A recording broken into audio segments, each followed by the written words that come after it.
Oi, gente, tudo bem? Olha, hoje nós vamos falar sobre mediunidade, ok? A gente já falou sobre isso em outras aulas, quando nós estudamos sobre as irmãs Fox, lembra? E também quando a gente falou de Kardec, nós falamos um pouquinho da mediunidade. Bom, vamos pensar o seguinte: existem dois mundos paralelos, tá? O mundo espiritual, onde estão os espíritos, os desencarnados, e o mundo material, que é esse mundo aqui onde nós estamos encarnados nele. Certo? Bom, para que a gente conseguisse sentir e ver esse mundo material, Deus nos deu 5 sentidos. Quais são eles? A visão, a audição, o olfato, o paladar e o tato, certo?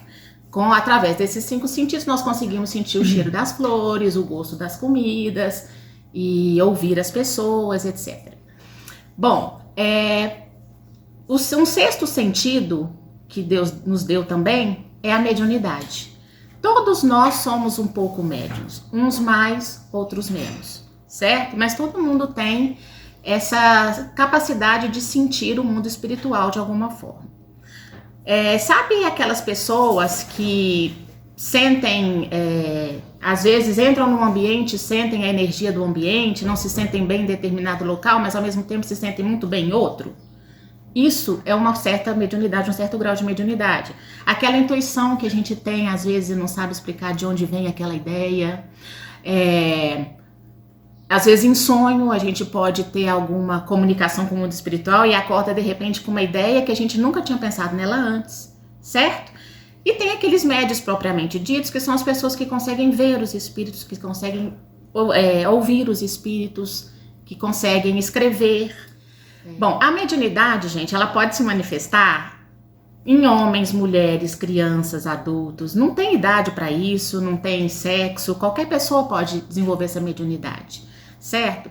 Deus quis que a mediunidade existisse para que a gente pudesse ter a prova da imortalidade da alma, certo?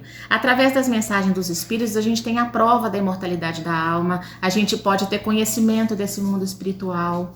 E as pessoas que desenvolvem essa mediunidade, as pessoas que têm condição de trabalhar com essa mediunidade, ajudando nas casas espíritas, nas reuniões mediúnicas, ou recebendo mensagens que podem ajudar outras pessoas, isso é um presente.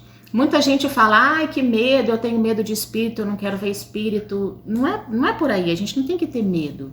As pessoas que têm esse dom têm que encarar como um presente de Deus, às vezes uma missão, correto? Aqueles que possuem mediunidade, como eu já disse, são chamados de médiuns. Toda pessoa que sente num grau qualquer a influência dos espíritos é considerado um médium. Nós podemos dizer, então, que todas as pessoas têm um certo grau de mediunidade, como eu estava dizendo. Bom, é importante a gente pensar que a mediunidade não é brincadeira, tá? Ela não é brincadeira, nenhum dom. Você não pode tomá-la como uma profissão. Não existe, ela não existe sem a ajuda dos espíritos. Portanto, um médium não pode cobrar por isso. Ele não pode cobrar por essa mediunidade. Não existe essa história do médium que psicografa uma carta e ele cobra por aquilo. Jesus nos ensinou que devemos dar de graça aquilo que de graça recebemos.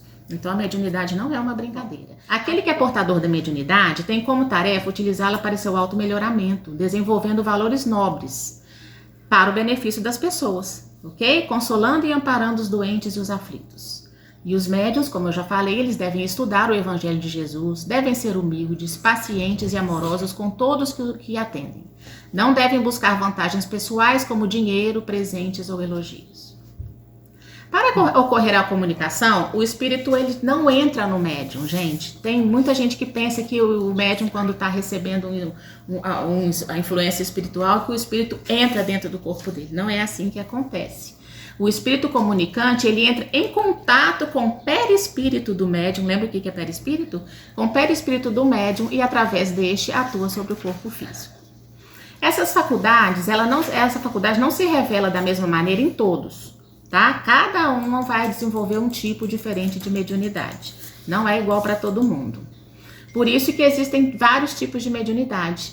Existem os médiuns videntes, aqueles que veem os espíritos, aquele que consegue fazer psicografia, que escrevem pela influência do espírito, os médiuns de efeitos físicos, médiuns de cura, médiuns de psicofonia, Tudo isso vocês vão ver no vídeo que a gente vai passar para vocês, da minha Nada Mole Encarnação com a Marina. A mediunidade, gente, é uma faculdade tão velha quanto o homem. O espiritismo, portanto, não é uma criação moderna. Os antigos o conheciam muito bem. Na Bíblia existem diversos fatos mediúnicos registrados. No dia de Pentecostes, por exemplo, quando estavam todos reunidos, os apóstolos converteram-se em médiuns notáveis. Os mensageiros espirituais do Senhor, através deles, produziram fenômenos físicos, como sinais luminosos, vozes diretas, inclusive fatos de psicofonia e xenoglossia, que significa falar em diversas línguas, pois os ensinamentos do Evangelho foram ditados em várias línguas, simultaneamente para os israelitas de diversas regiões. Bom, enfim, era isso que eu queria falar para vocês, tá? Nós temos 2 vídeos para assistir. Num deles, a Marina, como eu disse, vai explicar sobre os diferentes tipos de mediunidade. É legal vocês assistirem o vídeo, porque vai ter ilustração disso, tá? E no segundo vídeo, a gente vai discutir sobre essa questão do receber, aquilo que a gente recebeu de graça, a gente não deve cobrar, tá? Essa questão do médium precisar ser humilde, não ser vaidoso, ter que estudar, se dedicar, porque a mediunidade, como a gente estava dizendo, não é uma brincadeira, ok? Então é isso. Um beijo para vocês. Se tiver alguma dúvida, é só me perguntar.